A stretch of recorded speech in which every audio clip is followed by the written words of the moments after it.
प्यारे युवा साथियों, आप सभी का स्वागत करता हूं आज की इस वीडियो में।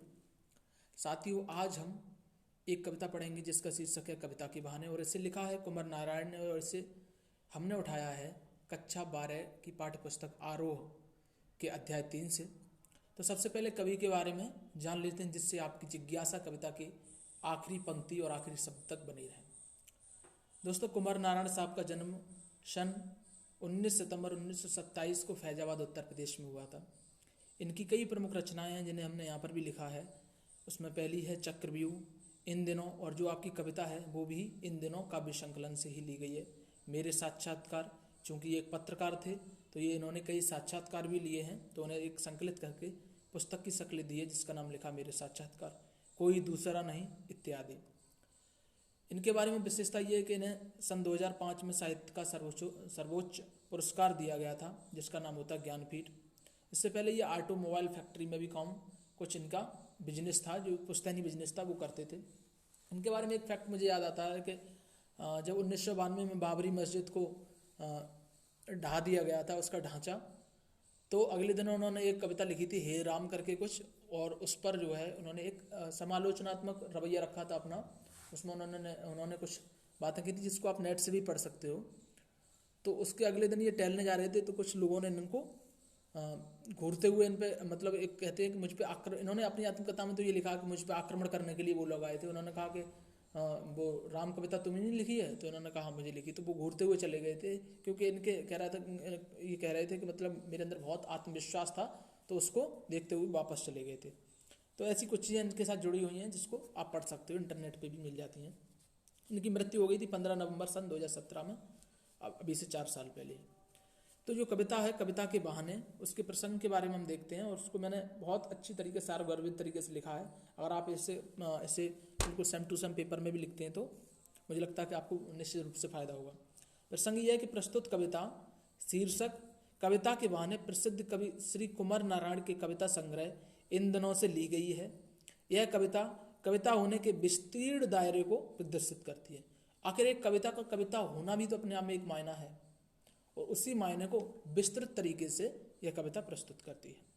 कविता एक उदाहरण देती है, चिड़िया की उड़ान सीमित हो सकती है, फूलों की खुशबू सीमित हो सकती है, लेकिन कविता का दायरा कभी सीमित नहीं हो सकता। ये तो हम सब महसूस करते हैं कि कविता का दायरा कभी सीमित नहीं हो सकता। इसीलिए कहा गया जहाँ न पहुँचे रवि वहाँ पहुँचे कवि। बताइए, दुनिया में कोई ऐसी चीज़ है, कोई ऐसी वस्तु है जो प्रत्यक्ष रूप से सूर्य से न जुड़ी हो, लेकिन वहाँ जहाँ रवि नहीं पहुँच पाता, जहाँ सूर्य की किरणें तक नहीं पहुँच पाती, जहाँ सूर्य का प्रभाव तक नहीं पहुँच पाता, वहाँ कवि पहुँच जाता है। ऐसा कवि के बारे में कहा गया। तो इसी तरीके से कविता का कोई दायरा नहीं होता है। कविता बच्चे के सपनों की उड़ान की तरह होती है जो सारा आसमान पा लेना चाहती है। कविता समय, समाज, रूढ़ियाँ, बंधन की दीवारों को बड़ी आसानी से तोड़ती हुई प्रेम का एक नया मैदान सृजित करती है। कविता को समाज से के अंदर जो रूढ़ियाँ हैं, जो गलत चीज़ें हैं, जो नकारात्मकता है, उसको हमें समय समय पे हमेशा कविता खंडित करती रही है। इसको जब आप हायर क्लासेस में पढ़ेंगे, उच्च शिक्षा में पढ़ेंगे, तो आप इसको और अच्छी तरीके से महसूस कर पाएंगे। कुमार नारायण साहब के बारे में एक बात प्रसिद्ध है कि वे गर्द ढकी हर पुरानी किताब को आवाज़ देते हैं।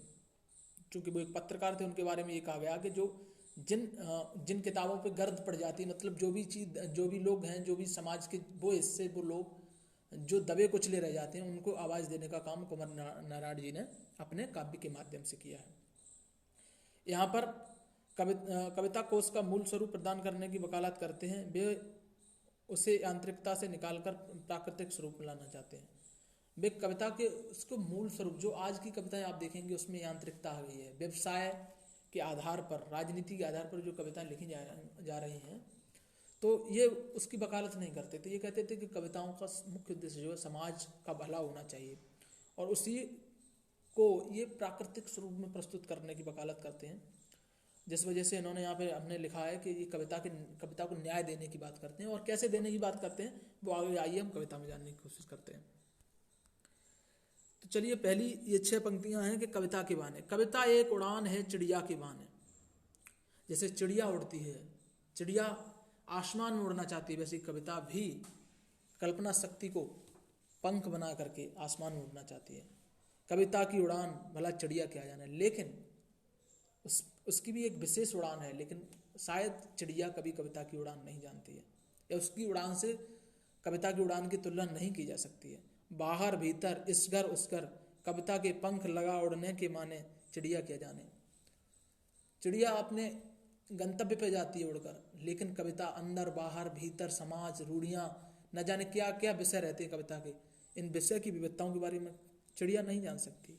चिड़िया उड़ सकती है, कविता भी उड़ सकती है, लेकिन चिड़िया की उड़ान सीमित है, लेकिन कविता की उड़ान असीमित है। कवि यहाँ पर ये 6 पंक्तियों के माध्यम से कहना चाहता है। छोटी सी कविता है और सरल कविता, आप आसानी से इसको समझ पाएंगे। कविता एक खिलौना है फूलों के बहाने, कविता का खिलना भला फूल क्या जाने।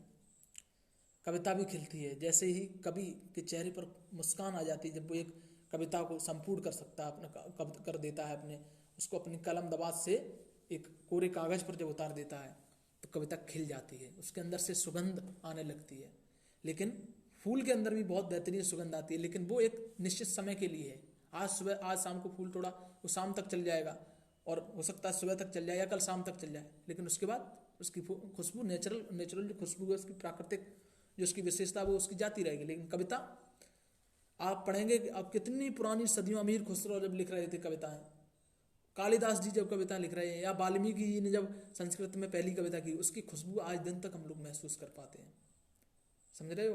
तो उस तरीके से उन्होंने कवि ने कहना चाहा है कि कविता भी खिलती है फूल की तरह, कविता से भी खुशबू आती है फूल की तरह, लेकिन फूल की खुशबू सीमित है। फूल की प्राकृतिक विशेषता एक सीमित दायरे तक रह जाती है सिमट कर, लेकिन कविता उसका दायरा असीमित है, वो हमेशा हमेशा के लिए अपनी खुशबू देती रहती है।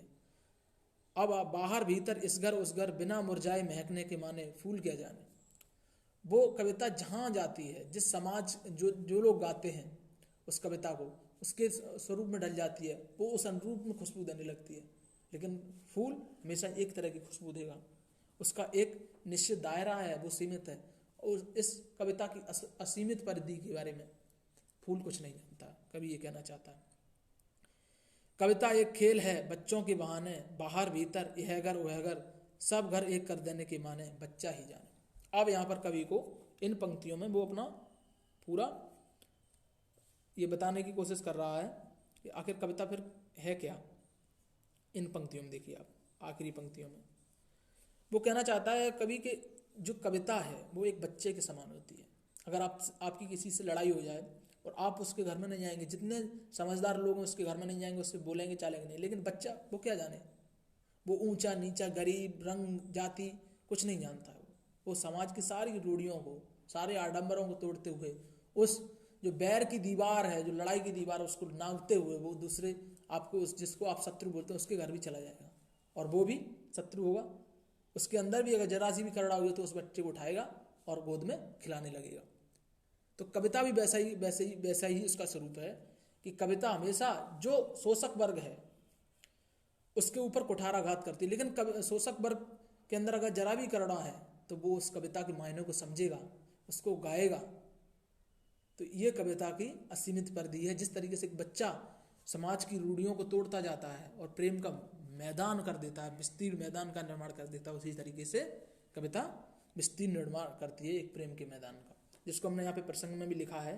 सौंदर्य में भी आप लिख सकते हैं कि यहाँ पर प्राकृतिक बिंबों का प्रयोग किया गया है, मानवीकरण अलंकार का जगह जगह पर प्रयोग हमें देखने को मिलता है।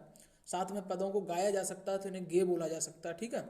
इस तरीके से इसकी सुंदरता, बाकी सरल कविता है, आराम से इसमें क्लिष्ट शब्दों का प्रयोग नहीं किया गया, और जो कि कुमार नारायण साहब की विशेषता भी है। इनकी कविता को हर कोई पढ़ सकता, समझ सकता है, बिल्कुल ईजी शब्दों में ये लिखते हैं। तो उसको लिखेंगे आप प्रसंग के अंदर, हमने ये आपको बताया ही था कि यहाँ पे देखिए हमने लिखा है कि यहाँ पे ये जो पंक्ति लिखी है, यहाँ पे कविता को मूल स्वरूप प्रदान करने की कोशिश करते हैं। एक तो ये, इसके बारे में आप ध्यान रखिएगा, और प्रेम का एक नया मैदान सृजित करने की कोशिश करते हैं, ठीक है। कविता को न्याय दिलाने की बात करते हैं, जो हमने बताया, तो आपने इस तरीके समझ गए होंगे आप। तो उम्मीद है कि आपको पूरी तरीके से इस वीडियो में आपको समझ में आ गया होगा कि आखिर ये कविता क्या कहना चाहती है। तो अगर आपको वीडियो पसंद आई तो प्लीज़ यार इस चैनल को सब्सक्राइब करिए, शेयर करिए अपने दोस्तों के साथ, और बताइए कि क्या कमियां हमसे रह जा रही हैं तो उनको हम सुधारें, जिससे हम आपको बेहतरीन वीडियो और ज्ञानवर्धक वीडियो मिल सकें। हमारी तरफ से कोशिश रहती है कि हम आपको सबसे बेहतरीन कंटेंट और सरल भाषा में उपलब्ध कराएं। आप वीडियो के आखिर तक बने रहे तो मैं आपका दिल से शुक्रिया अदा करना चाहता हूँ। बहुत बहुत धन्यवाद, बहुत बहुत आभार।